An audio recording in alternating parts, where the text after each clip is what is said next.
السلام علیکم۔ آج کی اس ویڈیو میں ہم بات کریں گے ان 10 حدیث کے بارے میں جو ہماری پوری زندگی کا نظریہ بدل سکتی ہے۔ میں آپ کو ان حدیثوں کے مکمل حوالے یعنی ریفرنس نمبر ہی بتاؤں گا تاکہ آپ انہیں خود بھی پڑھ سکیں۔ پہلی حدیث نیت کے اوپر۔ سب سے پہلی حدیث صحیح بخاری حدیث نمبر 1 ہے۔ ہمارے نبی صلی اللہ علیہ وسلم نے فرمایا، اعمال کا دار و مدار نیت پر ہے۔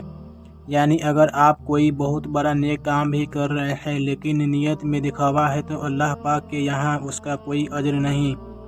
اپنی ہر چھوٹی بڑی کوشش کو صرف اللہ کی رضا کے لیے کریں۔ حدیث نمبر 2، ماں باپ کا مقام۔ جامعہ ترمذی حدیث نمبر 1899 میں آتا ہے کہ رب کی رضا باپ کی رضا میں ہے اور رب کی ناراضگی باپ کی ناراضگی میں ہے۔ یاد رکھیں، تہجد پڑھنا یا حج کرنا بھی آپ کو جنت نہیں دلا سکتا اگر آپ کے ماں باپ آپ سے دکھی ہے۔ خدا کو راضی کرنا ہے تو اپنی والدین کی سیوا کریں۔ تیسری حدیث، زبان کی حفاظت کرنا۔ صحیح بخاری حدیث نمبر 6018 کے مطابق آپ صلی اللہ علیہ وسلم نے فرمایا، جو اللہ اور قیامت کے دن پر یقین رکھتا ہے اسے چاہیے کہ اچھی بات کہے ورنہ خاموشی رہے۔ زبان کا گھاؤ تلوار کے گھاؤ سے گہرا ہوتا ہے۔ اپنی باتوں سے کسی کا دل نہ دکھائے۔ چپ رہنا اکثر عبادت بن جاتا ہے۔ حدیث نمبر 4، بہترین انسان۔ صحیح بخاری حدیث نمبر 5027 میں آیا ہے کہ تم میں سے سب سے بہترین شخص وہ ہے جو قرآن سیکھے اور اسے دوسرے کو سکھائے۔ کامیابی صرف بڑی ڈگری میں نہیں ہے۔ دنیا کا سب سے افضل علم قرآن کا ہے۔ اسے اپنی زندگی کا حصہ بنا لیں۔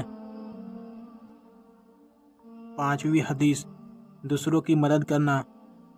صحیح مسلم حدیث نمبر 2699 میں بیان ہوا ہے، اللہ بندے کی مدد میں رہتا ہے جب تک بندہ اپنے بھائی کی مدد میں لگا رہتا ہے۔ جب آپ کسی کا بوجھ ہلکا کرتے ہیں تو قدرت آپ کے راستے سے رکاوٹ ہٹا دیتی ہے۔ انسانیت کی سیوا ہی اصلی بندگی ہے۔ حدیث نمبر 6، حسد کا انجام۔ سنن ابو داؤد حدیث نمبر 4903 میں چتاونی دی گئی ہے، حسد سے بچو کیونکہ حسد نیکیوں کو ایسے کھا جاتی ہے جیسے آگ لکڑی کو۔ کسی کی کامیابی دیکھ کر جلنا بند کرے کیونکہ جلن آپ کی دعاؤں کو روکتی ہے بلکہ آپ کے دل کے سکون کو تباہ کر دیتی ہے۔ حدیث نمبر 7، صدقہ اور برکت۔ صحیح مسلم حدیث نمبر 2588 میں واضح کیا گیا ہے، صدقہ دینے سے مال میں کمی نہیں ہوتی۔ انسانی دماغ کہتا ہے پیسہ دینے سے کمی ہوں گے، لیکن اللہ پاک کا وعدہ ہے کہ وہ اسے بڑھا کر اور برکت کے ساتھ آپ کو واپس لوٹائے گا۔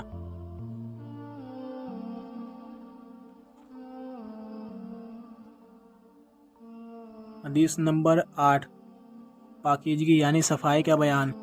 صحیح مسلم حدیث نمبر 223 میں فرمایا گیا، صفائی ایمان کا آدھا حصہ ہے۔ یہ صرف باہری صفائی نہیں، اپنے کپڑوں اور جسم کے ساتھ ساتھ اپنے دل کی کینے اور نفرت سے صاف رکھنا بھی آدھا ایمان ہے۔ حدیث نمبر 9، امانت اور وعدہ۔ صحیح بخاری حدیث نمبر 33 میں منافق کی نشانی بتائی گئی ہے کہ وہ جب وعدہ کرے تو خلاف ورزی کرے اور امانت میں خیانت کرے۔ ایک مسلمان کی ساکھ اس کے وعدے سے ہوتی ہے۔ اگر آپ نے کسی کی زبان دی ہے تو ہر حال میں پورا کریں۔ حدیث نمبر 10، توبہ کی گنجائش۔ سنن ابن ماجہ حدیث نمبر 4250 میں اللہ کی رحمت کا ذکر ہے، گناہ سے توبہ کرنے والا ایسا ہے جیسے اس نے کوئی گناہ کیا ہی نہ ہو۔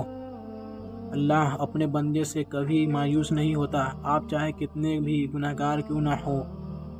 ایک آنسو اور سچی توبہ آپ کے پچھلے تمام گناہوں کو دھو ڈالتی ہے۔